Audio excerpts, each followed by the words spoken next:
Okay, so I'm making this video as a supplement to my previous videos where I was talking about how I have 657 hours in Baldur's Gate 3, but I find it really hard to replay it and try to roleplay different characters, all because it feels like a lot of the story hinges too much on the tadpole. So I've gotten a lot of comments saying about how they feel like the tadpole is necessary, which I disagree with. I feel like we only feel like the tadpole is necessary because we've played the story and the tadpole was a part of it. So we can't imagine the story without the tadpole. But in my opinion, I feel like there was enough strong character writing in place to cause these people to join together without the tadpole. So I'm going to try to explain why by rewriting the characters a little bit. And I'm not even going to rewrite them. I'm going to just basically take the tadpole out and use what's already in the game to try and explain why these people would still be together. Opening cinematic where you see Lae'zel get a tadpole in her eye. Take that out. I feel like it would be perfect to have the first person point of view where you have a mind flayer coming towards you with a tadpole, and right before he sticks it in your eye, there's an explosion on the ship. You see demons coming in, Githyanki coming in, and they're all fighting. You have no idea why. The same mind flayer that was about to give you the tadpole disappears. He runs off somewhere. Now, in my opinion, this entire opening sequence when you wake up on a ship should start with Shadowheart. She already has the Githyanki artifact that has Orpheus inside of it, that I think Shar and Black have made a deal for because Orpheus is inside of it and Orpheus can completely expose her. Right there, you already have a strong enough hook for the entire plot and for why we meet Shadowheart on the ship. Orpheus has strong psychic powers because he's a Githyanki. And in my opinion, I think he's the reason why Baldurin, the mind flayer that's inside the fucking artifact, is able to break free from the Netherbrain. The mind flayer that was just about to infect you, because they kidnapped Shadowheart and the artifact is now on board the ship, he was able to break free because he's the one in there trying to infect you guys. So off the rip, have him hide inside the artifact because he finally has consciousness, and now he can still talk to you telepathically because he's Baldurin and he wants to go back to Baldur's Gate. Now he's already putting it in your mind, we need to get to Baldur's Gate. Boom, simple hook right there. You're on the ship, have the artifact fly to you. You don't even know what this artifact is, but because it flew to you, have Shadowheart run in, and now this is your encounter with her. Again, you won't know shit about Shadowheart because there's no tadpole to just read her mind. So now you're going off of vibes only. She's saying, you have my artifact that I need, give it up to me or we're going to fight. Now, have there be some roleplay here. Before you even get the answer, have a bunch of enemies pour in. It could be Githyanki, it could be mind flayers, it could be the intellect devourers, doesn't matter. But you two fight together to clear out the room. Now after this, have her be like, well, you seem to be a worthy ally. I need help getting off this ship. Even offer the player to either hand her the artifact or keep it for yourself. Say something like, oh, I think this is interesting. And if you're a Githyanki, maybe even get a dialogue check to where it's like, I recognize this. How did you come to have a gift artifact? Boom, easy money. And then have to where if you decide to give her back the artifact, have it fly to you anyway. Because again, Baldurin wants to get to Baldur's Gate, but he knows that Shadowheart is going to turn the artifact over to Shar. You need, like, the tadpole doesn't even have to come into play. Because my biggest problem was people felt like the tadpole is the only reason. My biggest problem was it felt like the tadpole was the only reason for these characters to be together, which I feel like is not needed. I feel like you can find other reasons for them to all meet. So there's Shadowheart out of the way. You progress through the ship more. Maybe you run into Lae'zel. Maybe she was a part of the Githyanki crew that came here to invade the ship looking for the artifact. But somehow she got separated from her group. So you find her being jumped by a bunch of mind flayers. So you help her out. She doesn't even thank you. She demands you give up the artifact. She doesn't know if you have it or not. So then there's another roleplay option to lie to her or don't. And then have Shadowheart say something to her like, this is a Githyanki artifact. She's a Githyanki looking for it. We should eliminate her or whatever. But at the same time, have some sort of dialogue option where Lae'zel is saying like you're a bunch of foolish ish-sticks, but I'm going to need your help to get out of her. Something is as simple as that. Like, because again, if Lae'zel is separated from her people on a Gate ship, and you are the only allies around, that's enough for her to have to team up with you. And here's why I feel like people mischaracterize Lae'zel so much. They feel like because she's a Githyanki, it just means she's automatically evil and she would never help you. And that's not true. Because in the game, when you go to the bridge where Voss is, there's special dialogue checks. There's an intimidation check. I don't know if it's only for barbarians or I don't know if it pops up every time. But I remember playing a barbarian and getting an intimidation check, and I was playing as like a human. And you can intimidate him, and he won't back down because he's scared of you, but he'll say, I respect the courage. You got some nuts on you. Like, Githyanki respect courage and bravery and shit. Like, they're not just mindless murderers. Not all of them. each creche is different to an extent. Like, they can have different cultures. So there's no reason to say Lae'zel would just fucking not travel with you. Make it to where she gets separated from her group. She's surrounded by mind flayers. You two are the only capable fighters around, so now she joins. And again, you still have some roleplay agency to say you don't want to join her because you know that she's looking for this artifact that you have in your pocket. Or you can give her the artifact, but have it fly back to you anyway. And then have it to where she's like, oh, what trickery is this? Like, you know what I mean? And then before she can sit there and try to impel you for having it, have enemies pour in, you guys fight together, and she's like, you will answer me when we get off the ship. And then have her tabled out for when y'all get off the ship. When y'all get off the ship, let her confront you again the same way she confronted Shadowheart. Because when she confronted Shadowheart about it and had a knife to her throat, you could let her choose to kill her, or you can defuse the situation. And again, that's what I mean. Like, it's like it just doesn't make sense to say it's only the Tadpole that would bring her with us. Because if you think about it, she knew we were infected with the Tadpole when she threatened Shadowheart. Yet she was going to kill her anyway, knowing that we need each other, even though we all have Tadpoles, simply because she had an artifact of her people. You don't need the Tadpole to be able to talk her down. Because again, here's my other thing with Lae'zel. Once the ship crashes and there's no other Githyanki around and she's in this strange land, she knows you're from this land. She knows that from the rip. So she immediately says that, you're going to teach me the customs of this Faerun. You're going to get me to my creche. Now, even without the Tadpole, she can just want to go to the creche because those are the only Githyanki around. Those are the only other Githyanki she knows of.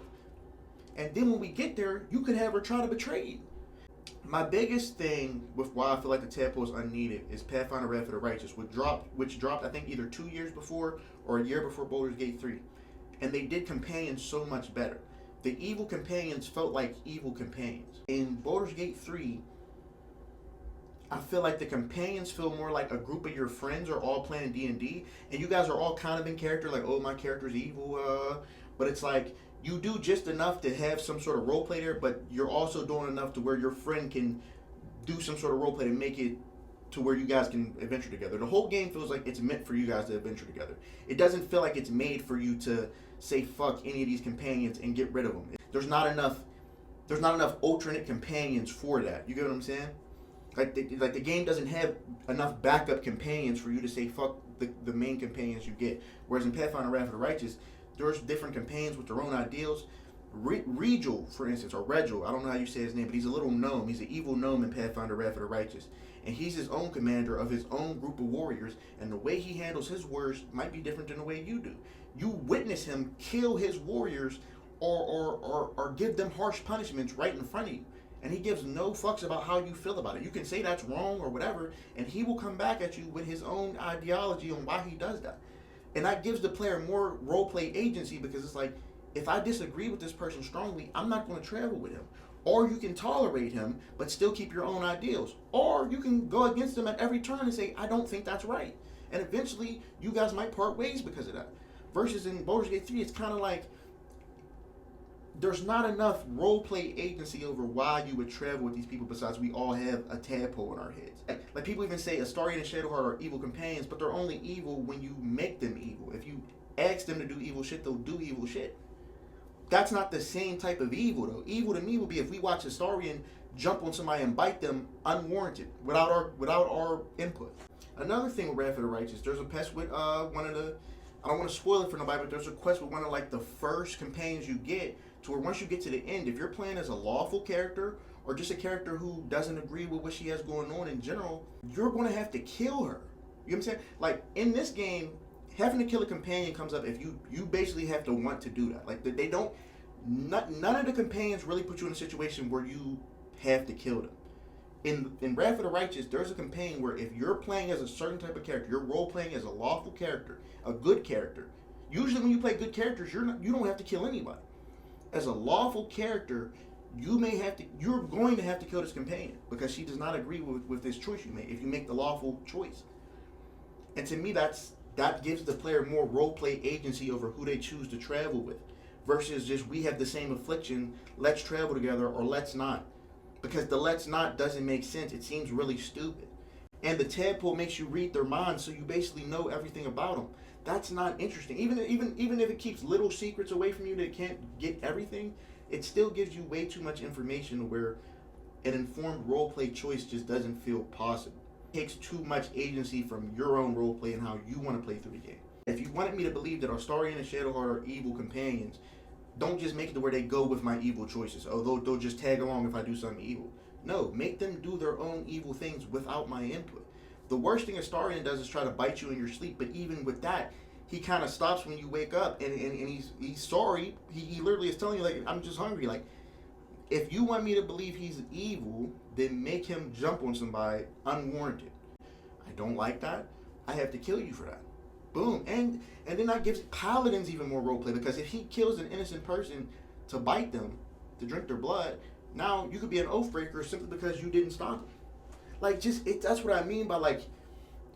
And then another issue I have is people think that when I say these things, it's like, oh, well, you expect the game to have endless. It's a video game. It can't have endless possibilities. As if they're telling me some information I don't know. Like, I don't play thousands of CRPGs. The problem with the way it's done is, in a D&D session, once we complete the whatever the GM came up with, we're not going to replay the same story. The next time we meet up, we're going to play a different story. That's the difference, where in a video game role-playing, you want to make a story that when people play back through it, there are some branching paths based on the role-play that change a lot. There's not much that changes when you replay this game. You'll get, no matter what decisions you make, whether you spare the hag, don't spare the hag, side with the tieflings, don't side with the tieflings, you're going to reach a point where you're walking through the wilderness and nothing feels different. You're still walking through the same empty space, coming across maybe a couple, like, in the first area, my biggest issue is you run into the cult maybe 2 to 3 times. They don't feel like a constant threat throughout the wilderness. There's so much empty space where you're just walking around with nobody accosting you, no one to attack you. They're burning down that one building. There's the goblins at the blighted village. There's the gnolls who have tadpoles as well, and they're making like cult-like symbols. And then there's the goblin camp. That's mostly where you. And then there's the area with the dwarf and his two siblings. They call each other brother. I don't think they're real siblings, but in that area. And even that's in like a weird area where it's like a forked road. And if you're going to cure the tadpole, there's really no reason for you to make this. Again, all of the roleplay is more from a player's perspective. The game is more designed not from a roleplay perspective, but more from a player's perspective, where it's like, just go do content to see content. It almost is like Skyrim in that regard, where there's the player, I'm kind of adventuring to multiple places just to see what's there, versus an actual in-game roleplay reason for my character who is infected with a tadpole to, instead of going straight to the location where I know where I'm told there's a cure to a tadpole, I'm going to take the fork in the road and then run into these random people sitting around. There's not enough random encounters. And then that's another issue, is a lot of the plot progression happens when you long rest. And the issue with that is, Astarion is a rogue, Karlach is a barbarian, Lae'zel is a fighter. Let's say you run with those three, and you make a fighter. If you made like an all martial, and that's what I'm saying, somebody's going to say something dumb like, well, why would you make an all martial class? Because maybe that's just how you want to play. You want to play with all martial characters. Maybe you like having a barbarian theme type group. It's a role-playing game. That's the point, is the role-play, right? Not meta build. So you do that. And then another thing is, sometimes your classes don't even really matter because of how the combat encounters are made. Some of the combat encounters, a lot of it you can just beat by knowing the environment and knowing like what the secret is to that combat encounter, and then you won't use any spells or nothing like that. So then how that becomes a problem is, you might not long rest as much to get as much of the character progression that you need, or to cause as many of the cutscenes that need to happen to actually give the story a little bit more cohesion. And that's what I'm saying. Like, if you remove the tadpole and head it to where these characters are just themselves, it gives the player enough agency to want to learn more about them and want to travel with them, versus being like, well, you might as well because you're all infected. The biggest issue is, you don't need the tadpole because every character already has some form of the tadpole, meaning something going on with them that needs to be fixed. Karlach is missing her heart. Her heart is she has an engine in her chest that's going to kill her. She needs to find a cure for that. Will, he's indebted to a devil, so he needs to find a way out of that contract. Shadowheart has amnesia. She has to get this artifact to Shar. That's all she knows. And she knows that Lae'zel needs the artifact because she's a Githyanki, and Lae'zel needs it for her queen. That's already a super interesting plot thread right there. No tadpole needed. Astarion, he's on the run from a fucking vampire. And all you have to do is make it to where the dream visitor inside inside the artifact is keeping him alive with his own psionics. Like there's nothing that says that Mind Flayer can't use magic or get amplified from Orpheus's magic to make it to where the sun doesn't bother Astarion as much, and that's all we need. And he was able to break him free of Cazador's mind control. Gale has the orb in his chest. You get what I'm saying? That's going to explode if he does. That's going to explode because of his own whatever he was doing. So now he needs to find a way to get rid of that. And Mr. already told him, like, if he explodes himself to destroy the Elder Brain, she'll forgive him. So that could be enough motivation for him to want to go after a cult. So he joins you. Who am I forgetting? I think I named everybody. I think literally everybody who can join your party had, like, I just named these are all things these characters have going on where they don't need the tadpole. And that's what I'm saying. I feel like they just weren't confident enough in their writing that the characters could have carried themselves alone, so they felt like we should add a tadpole to really make it more dire. But it was like everybody was already in a dire situation. Everybody's situation is already dire. Now there's too much going on. You have everybody with tadpoles in their heads that might turn them into mind flayers, and then everybody has like a secondary thing going on that's also very time sensitive. Simple, because again, everybody was on the ship. Just because you don't see everybody on the ship in the first playthrough, the game still acts like they were all on the ship. Which if I rewrote it, I would make it to where you do meet all of them on the ship. I would make it to where you get just like Pathfinder's opening, where you run into most of the companions in like the first area. I would make it to where we run into all of them, and again, you're in a situation where you would all need each other. There's Mind Flayers, Githyanki, and demons all over the ship. The Githyanki crew was all slain, so Lae'zel's on her own. It's just her versus all these Mind Flayers and demons. And then the rest of the group has to come with you. And then somebody said, well, what reason would Lae'zel have to go to the creche? She would have to go to the creche to report into the Gith about the mission she was just on to get the artifact. Boom. No tadpole needed. And then when you get there, it would be cool if she actually tries to betray you. Tries to say, look, I captured these people that were on the ship. And then have those Githyanki betray her, so then when you guys escape, now she's back to square one. And again, it gives the player roleplay agency, because if you didn't like that she tried to betray you, you could get rid of her. Or if you want to give her some forgiveness because you know that she's been brainwashed, you can accept her into your party.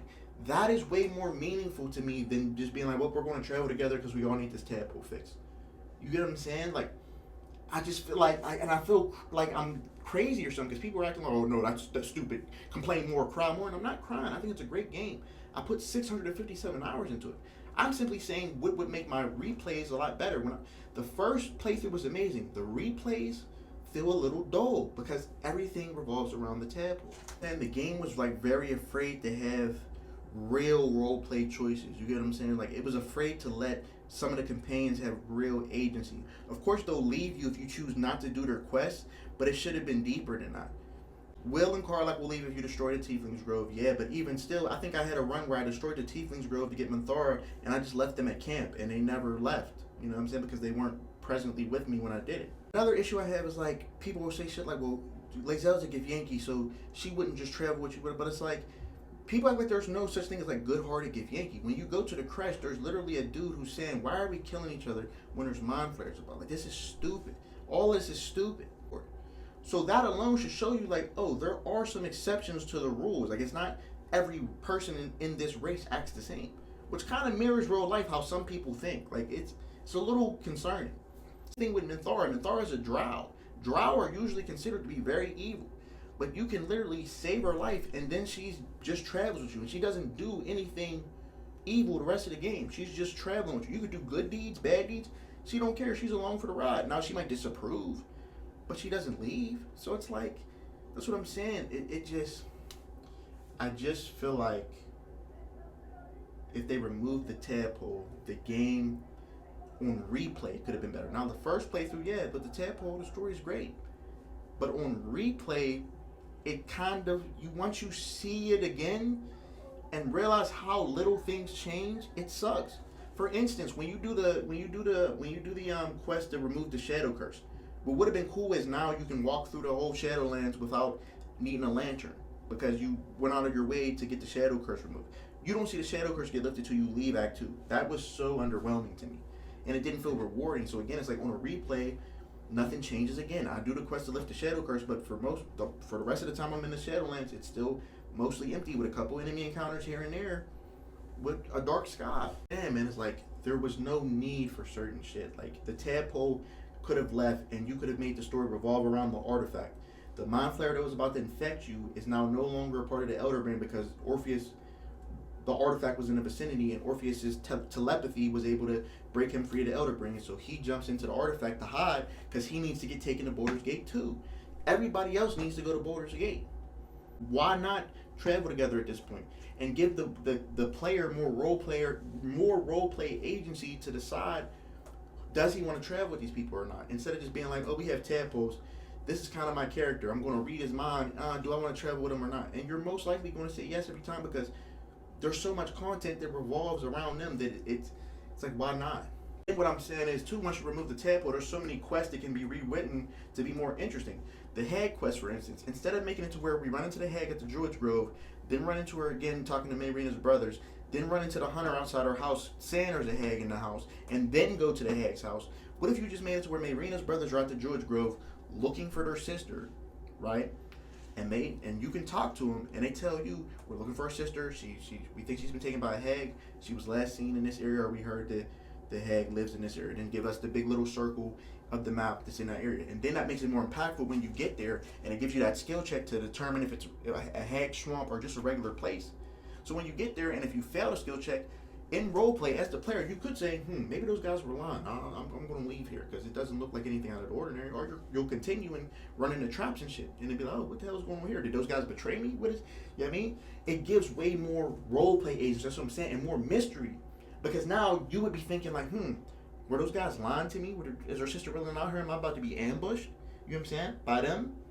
Or if you pass the skill check, you'd be like, oh, they definitely weren't lying. There's definitely a hag here. And again, from a roleplay perspective, it gives you, now without the tadpole in your head, it gives you more agency to want to go and do these things. Because again, I understand a lot of you guys played the side content. I understand a lot of you did the side quests. But I need most of you to understand, a lot of you didn't do that because you were role-playing. A lot of you did that because it's a big game and you wanted to see what all you can do in it. So you were doing the side quest because it was there to do, instead of from a role-play perspective. If you removed the tadpole, you would have came up with your own reasons for your character on why you would have went to the hag's house, on why you would have went to the creche. Because even without the tadpole, you can still go to the creche. I mean, even if you remove Lae'zel from your party, you can still come up with a reason to go to the creche. And then when you run into those Githyanki that you see kill those people on the bridge, that could even pique your interest still. Like, oh, I want to avenge those people. And then if you're, for instance, I'm just going to choose a bunch of roleplay scenarios for different reasons you would go there without the tadpole. Because again, the tadpole ruins it. Because at the end of the day, if you have the tadpole in your head and you say, I'm going to go to the creche to avenge those people on the gate that they murdered, there's still a Zathix there. So again, everything still comes down to, oh, there's a cure for the tadpole here. There shouldn't be a cure for the tadpole anywhere, because there shouldn't be a tadpole. Just get rid of the tadpole. So let's say you go to the bridge, you see them murder those people at the bridge. Okay, if you're playing as a paladin, you're going to say, I want to avenge those people. So instead of even entertaining a conversation with them, you're going to attack them, you're going to find their crest, and you're going to destroy it. Boom. Role play scenario. Now let's do that same scenario from a different perspective without the tadpole again. Let's say you're playing as a Gith. A Gith is Lord of Light. If you see them destroy those people at the bridge, you go down there to talk to them. You pass the skill check to let them leave you alone, and you go to the creche. You go to the creche to go talk to Vlaakith. You try to do her bidding by attacking the Dream Visitor that's inside of the artifact. You attack them. Everything plays out as normal. But instead, if you attack them, instead of making Vlaakith turn on you, which then ruins a roleplay run where you're trying to be loyal to Vlaakith, because then your character would just have to be dumb. And I hate when roleplay just boils down to my character is dumb. I don't like that. Give me real reasons. But instead of having her attack you, have it to where you can now summon a Githyanki patrol the same way you can summon like Lump with his horn, the two ogres with his horn, because you were Lord of Vlaakith. Now you're rewarding a player's roleplay.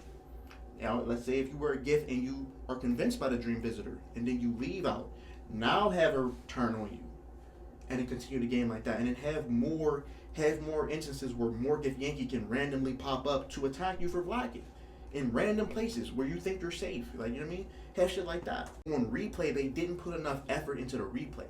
All the effort was put into the first playthrough. And the first playthrough is amazing. Like I said, I played this game for 657 hours. 500 of those hours was me replaying the game. So I've done the research, bro. I'm telling you, on a replay, it doesn't hit the same, especially if you did most of the content in your first playthrough. There's not enough randomness and there's not enough change.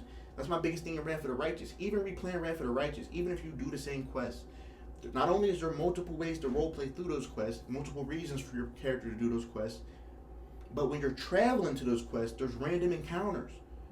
There's random encounters along the road. You'll have different encounters as you're traveling every time. Different sets of enemies that'll randomly attack you, all types of shit. And if you're playing with characters who have high stealth, you might not even have that many encounters. And that's the difference. You get what I'm saying? Like, this is what I mean by, like, the tadpole wasn't needed, bro. All you need is to give the players enough reason to roleplay these situations.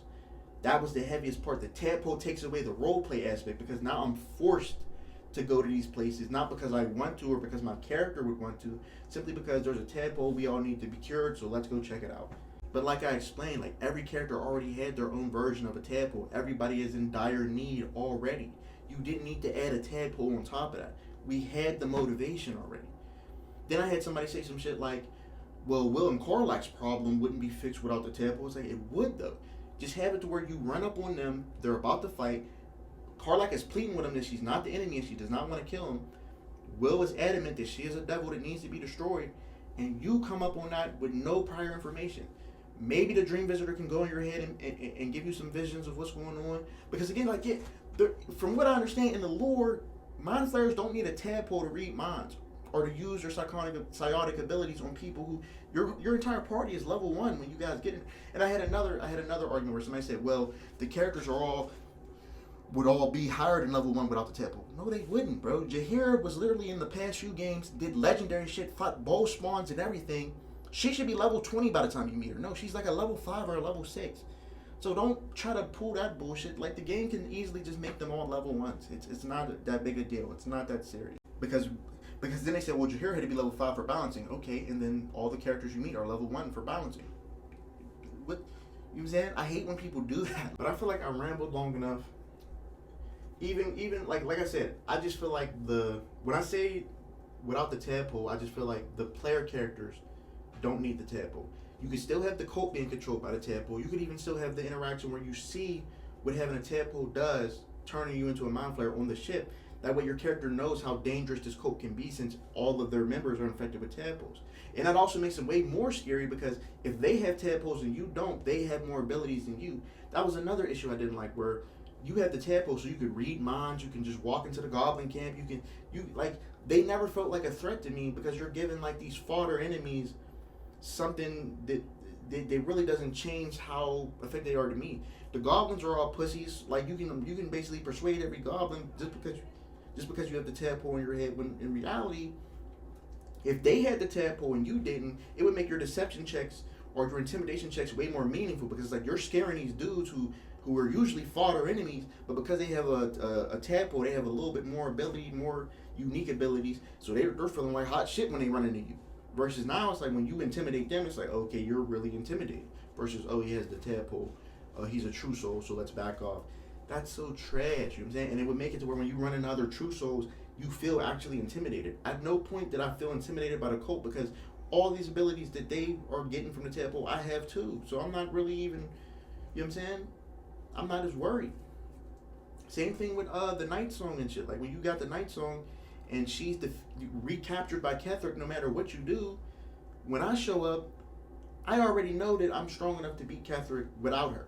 So it's like, it really just sucked that she was able to get recaptured again so easily. It was like, you hype up this character so much, and somebody said, well, it would be OP if she could hold her own.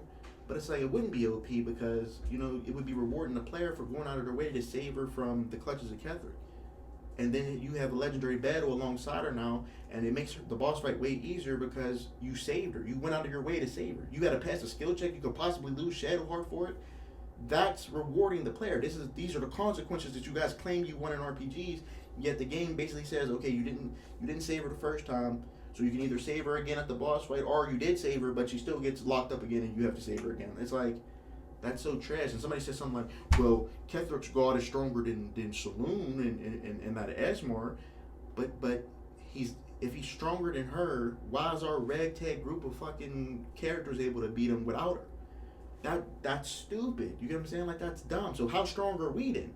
Are we stronger than Merkel? are we stronger than the Death Guards? Like, at that point in Act 2, I don't think we are. I don't think we should be. Saving her should add a huge boost to your party. It should make the boss fight way easier. Not we have to save her again because she's useless. What did I save her for? But like I said, man, I hope some of my examples helped explain why, even though I've put 657 hours into the game, when I replay it, I have a hard time playing it again to completion simply because there's not enough role playability. I'm a person who likes to make characters. I love making characters in games. I love playing games where I create my own characters. And I love making stories. Even in Xenoverse, when I play Xenoverse, I make backstories for my characters that I make and do certain PQ quests that I think that character would do based off of their backstory. Like, I just love doing it. I'm just a creative person. I love to write stories. I just love, like, that's the same reason I used to love making skits. Those were all, like, basically just ideas I would get to put in, like, scenes that I would make if I made a movie or something like that. You know what I'm saying? Shit like that. So, for me, this is what I mean by on a replay after 657 hours.